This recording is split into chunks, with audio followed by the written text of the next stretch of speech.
Bonjour, bienvenue sur la présentation de l'interface Gmail. L'interface Gmail, c'est ce qui va vous permettre de gérer vos mails dans un domaine Google Apps.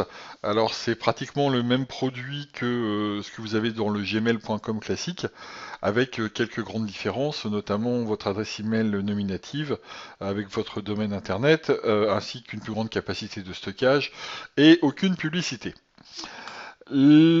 Avant de pouvoir utiliser Gmail, il est important d'utiliser le bon navigateur, c'est-à-dire qu'il faut utiliser une version moderne de votre navigateur, et quand je dis moderne, ça veut dire à jour. Aujourd'hui, il existe encore beaucoup de PC sous Windows XP, par exemple, qui utilisent encore Internet Explorer 6, ou des gens qui sont encore sur Internet Explorer 8. Les bonnes versions, c'est Internet Explorer 9 ou 10. Si vous êtes sur Chrome ou sur Firefox, Opera et Safari, le programme intègre directement un système de mise à jour qui est souvent automatique pour pouvoir vous permettre d'avoir toujours la dernière version. Pourquoi est-ce qu'il faut la dernière version? Tout simplement parce que les techniques ont évolué, les modes de programmation ont évolué, notamment dans Gmail on va trouver le HTML5, et pour ça il est important d'avoir un navigateur dans la bonne version. Pour vous connecter à Gmail, la solution la plus simple, c'est d'utiliser le site web gmail.com, l'écran de login que vous voyez, donc ça c'est celui sous Chrome. On verra tout à l'heure que si jamais on utilise un autre navigateur, des fois l'écran de login peut être un petit peu différent, mais c'est le même principe. Donc je tape mon nom d'utilisateur, arrobase mon nom de domaine, et le mot de passe qui m'a été donné. Lorsque mon compte est tout beau, tout neuf et vient d'être créé par l'administrateur, me sera souvent demandé de changer mon mot de passe. En règle générale, c'est ce qui se passe. Il peut même que vous deviez accepter des conditions générales d'utilisation de la messagerie. L'application Gmail, avant de passer à la vidéo, enfin, à la présentation proprement dit, elle regroupe trois applications.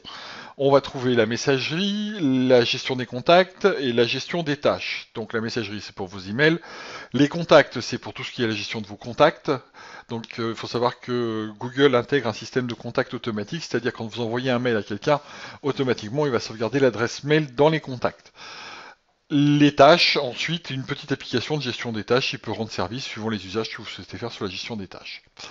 Enfin, un module de chat qui permet de dialoguer entre guillemets à l'ancienne en tapant au clavier, mais on peut aussi très bien utiliser cette fonction de chat pour faire de l'audio, et aussi on peut utiliser cette fonction de chat pour faire de la vidéo. Alors tout ça est intégré dans le produit et est entre guillemets gratuit puisqu'il n'y a pas de surcoût.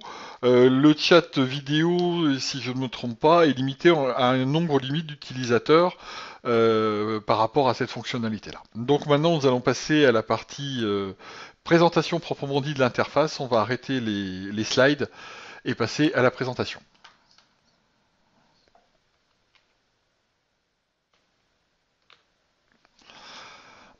Donc nous voilà, donc je me suis connecté sur une boîte mail.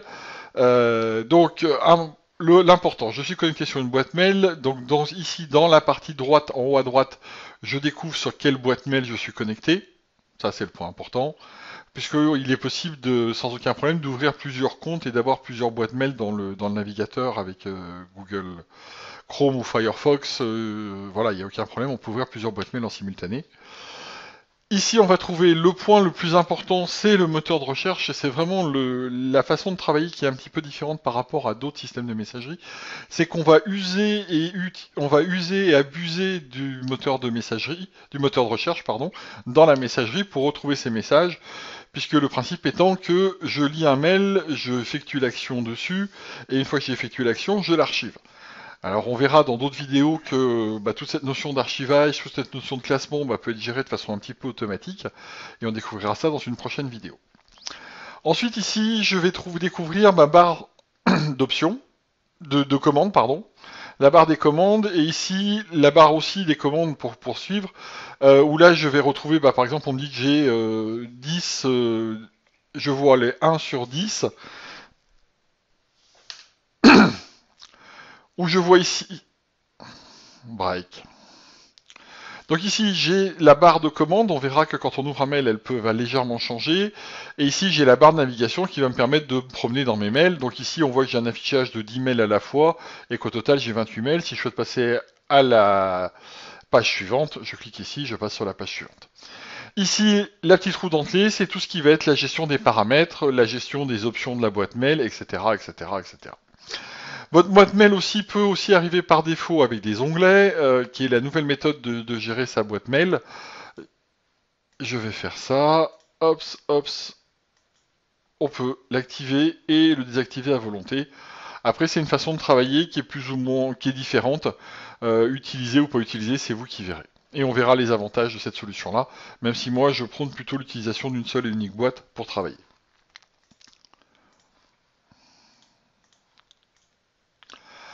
Voilà, donc on a vu que la partie messagerie, ici je clique ici pour créer un nouveau message, la petite fenêtre apparaît, je vais taper un destinataire, par exemple moi, voilà, démonstration, donc là je vais pouvoir mettre mon objet, et ensuite mon texte. Rien de très sorcier, quelque chose de très basique. Si je souhaite ajouter des personnes en copie, ou en copie cachée, quand je clique ici sur la zone destinataire, j'ai la zone CC pour la copie, et j'ai la zone CCI qui correspond à la copie cachée. Une fois que j'ai terminé mon message, j'ai plus qu'à cliquer sur envoyer, mon message est parti. C'est terminé. Voilà, pour cette partie-là, pour la création de messages très simple. De la même façon, si je souhaite par exemple répondre à un message, j'ai ici un petit bouton de commande qui va me permettre de faire répondre, et ici ça se met en bas de mon texte et j'écris la réponse.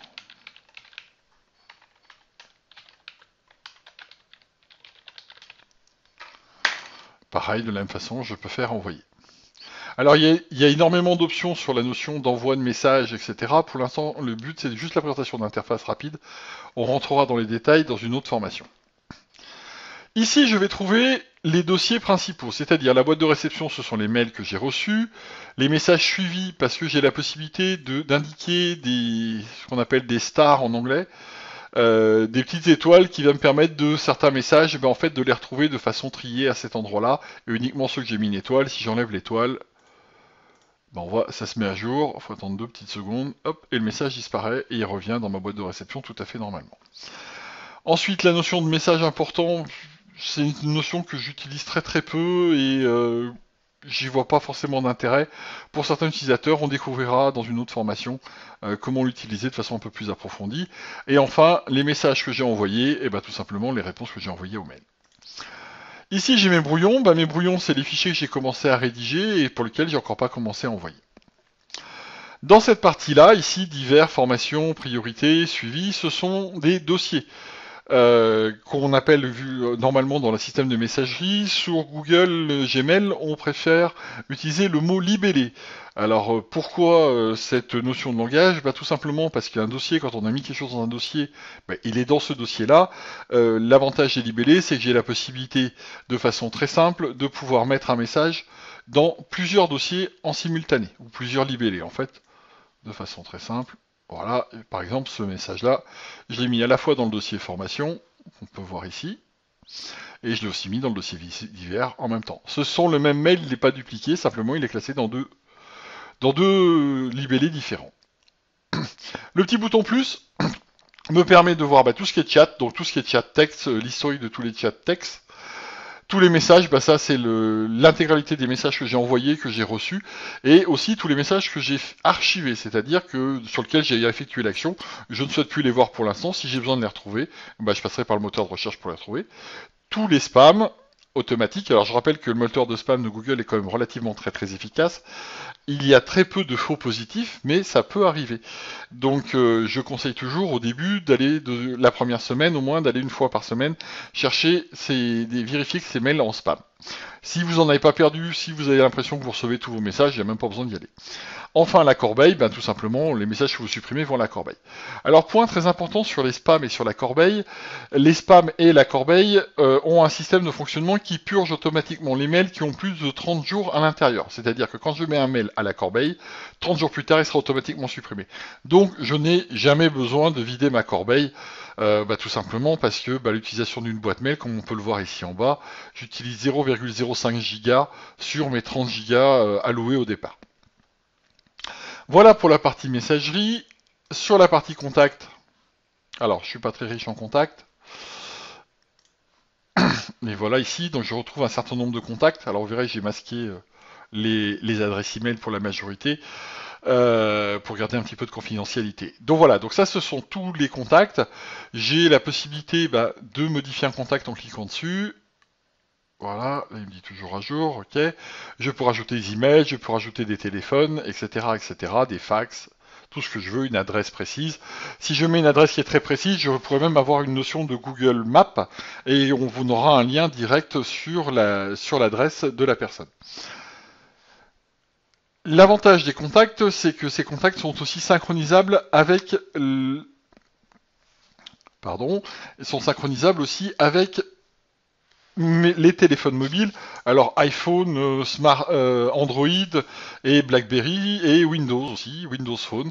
Donc c'est compatible, ça veut dire que lorsque je crée un contact dans mes contacts, il sera automatiquement synchronisé sur mon téléphone. Enfin, la liste des tâches. Et ici, j'ai la possibilité de faire une liste des tâches. Tiens, j'avais marqué une tâche de faire une présentation.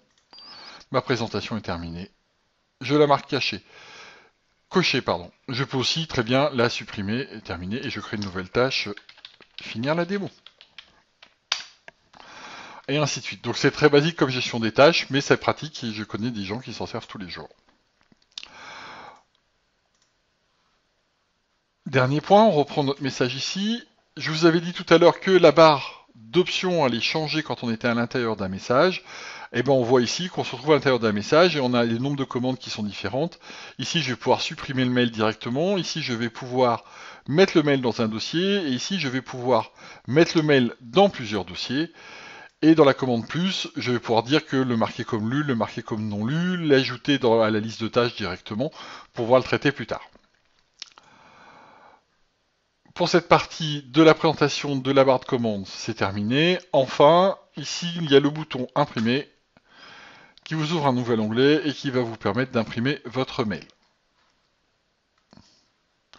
Voilà, c'est terminé sur cette présentation rapide de la boîte de l'interface Gmail.